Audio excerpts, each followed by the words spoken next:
Amen. Welcome to day 7.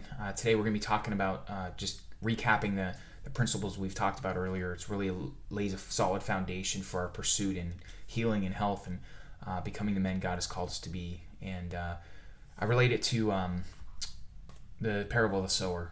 You can look it up in Mark 4. But really quickly, he talks about 4 different soils that seed land on. The first soil is just a path, and the seed comes up and snatches it away. The second soil is shallow, so when the seed sprouts up, when the sun comes out, it doesn't last very long. The third soil is soil that the seed sprouts up in, but then thorns and other things choke it out so that it's not fruitful. And the fourth soil is the good soil, and it produces fruit.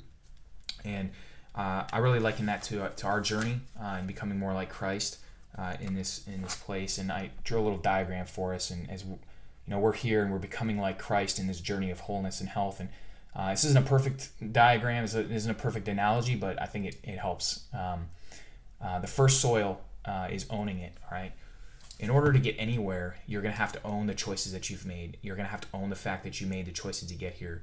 And maybe not everything was your fault, but we have all made choices to get to this place and where we're at. And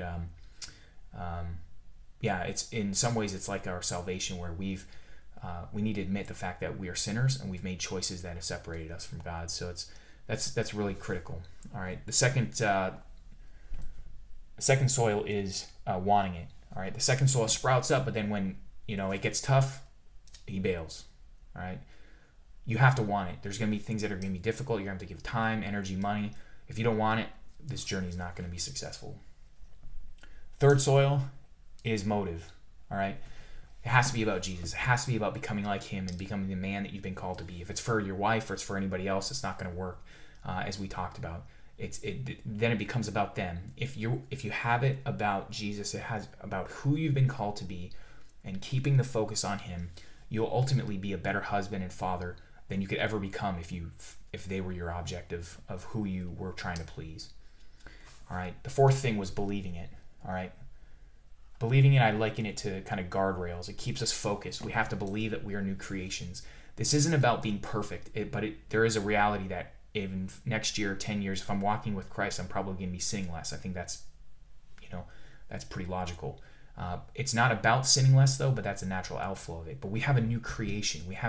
We've been made new in Christ, and so that's important to keep our minds centered on that and never waver from that and think that we don't have the ability to overcome.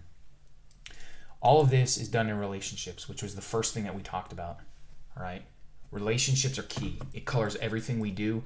It binds everything together, and it's what makes this work. It's relationship with God. It's relationship with other brothers. It's being vulnerable with them. And so that's my challenge: is to keep pursuing, seeing who you can walk with on this journey and being vulnerable with, because that's going to be so key to helping you stay on this path. And so, thanks for joining. I'll see you tomorrow.